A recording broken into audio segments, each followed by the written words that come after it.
Hi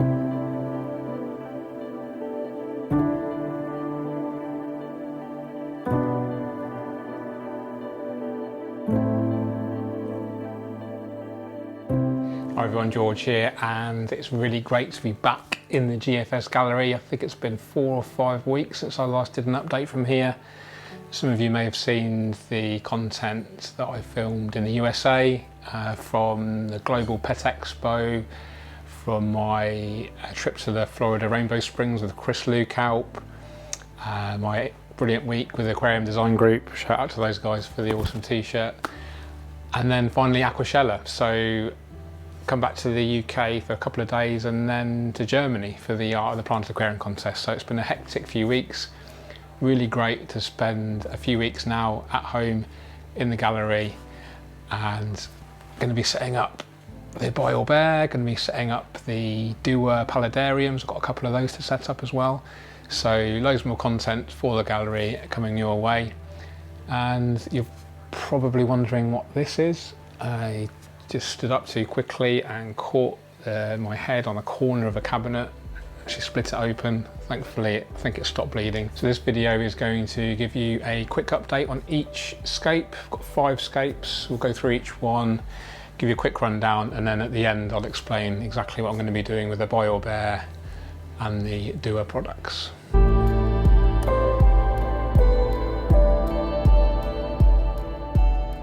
Okay, let's talk about the Aquascape 600 Nature Aquarium.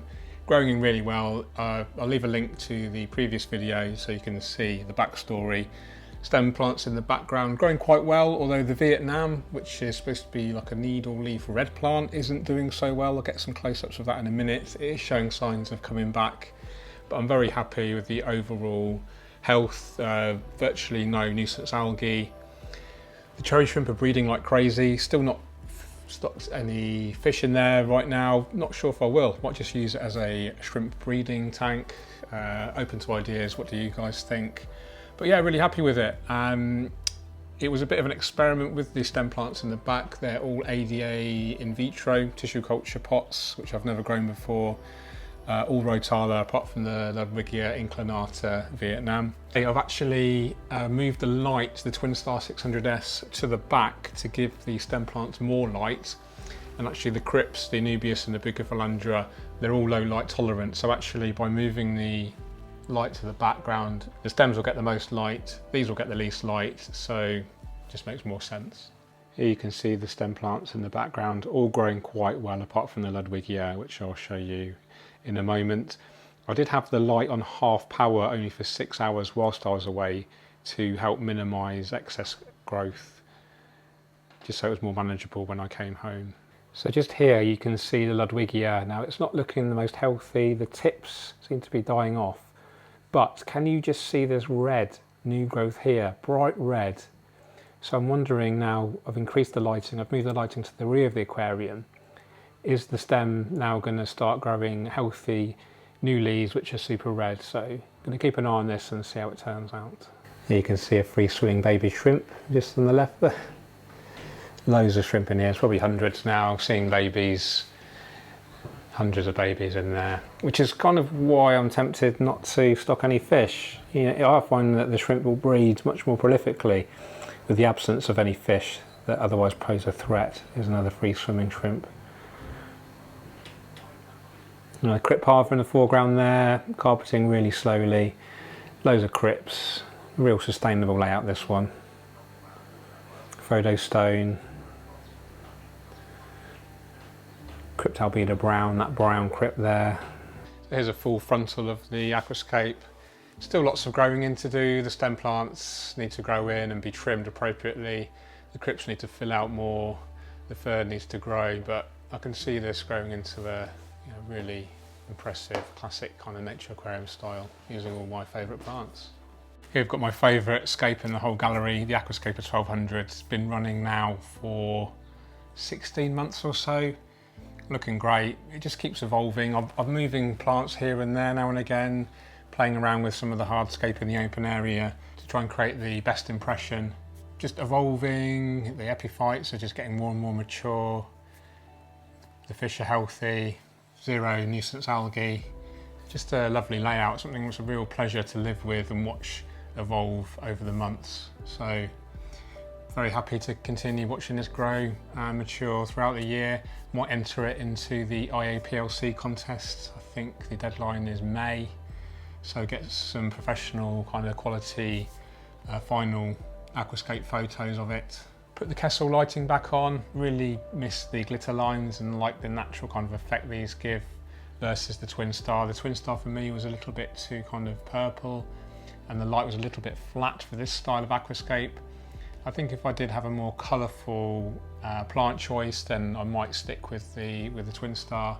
But in my opinion, for my taste, the Twin Stars suit this aquascape better. And this is an interesting thing about, you know, lighting choice. I'll leave a link to the video comparing the Twin Star to the Kessel.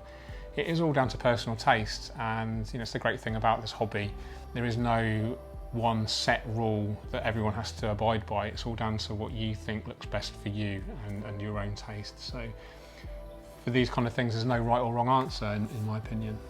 We've got Nimrod's tank here in the corner and the Fluval Flex. Both looking okay. Nimrod's really happy. Trimmed out a few of the plants. There was a bit of an algae issue in there when I did return from my trip. But the main thing is that Nimrod's really happy and the plant growth is pretty good. The Flex has taken a bit of a hit. I did an experiment. I actually kept the light off for my whole time away. There was quite a bad algae problem in there, staghorn algae, all amongst the Liliopsis carpet at the front. So as an experiment, I switched the light off for probably, must have been 3 weeks, and it was just relying on ambient light from the room and the other aquariums. And I'm pleased to say that all the algae's died off. The plants are actually looking relatively healthy considering I've not had any light for 3 weeks. And the fish are really healthy as well, so this is obviously really important. I have to give a shout out as well to my family, to Emma and Harrison in particular, for feeding the fish every day in my absence, adding the liquid fertilisers. It's a really great thing when you can rely on your family to support your hobby and keep the tanks looking great even when I'm not here. And also shout out to my friend Steve for maintaining the aquariums whilst I was away as well. The cichlid tank's looking great, the ORZ Highline 175. The fish have grown loads in the last few weeks. I've really noticed a difference. This is an interesting thing when you do go away for a few weeks at a time, you really can notice some big differences. The males have got some really distinct, beautiful blue and black coloration. The yellow of the females is really distinct now. And they're showing signs of breeding behaviour. They're moving around the substrate. They're doing these shimmering actions together. And it's just a real fascinating aquarium to watch. There's a beautiful kind of natural algae coating on the rocks. It's almost like a lichen as well, coating. It looks really natural, really like it. And it's just really interesting to have an aquarium that isn't planted. You can really focus your attention on the fish behaviour. You know, the fish are the focal point rather than the plants. And yeah, just a pleasure to live with this one. So thanks for watching right to the end. As promised, I will be setting up this. I'm actually going to be setting up at Scape Nature tomorrow at the time of filming. So I will attempt to get that edited and uploaded very soon. I know there's been a lot of requests. This has been in the background in a lot of videos. I've had it for probably 3 or 4 months now, and it's great to have the time to be able to scape it. I'm super excited to see Ray and Jill in their beautiful store and using some beautiful plants, I'm sure. So really excited about that one. And then this in here, we've got 2 DOOA, that's DOOA paludarium terrors. I think there's a 30 and a 60. I can't actually remember properly, but we'll do a full unboxing and a step-by-step on these in the next couple of weeks as well.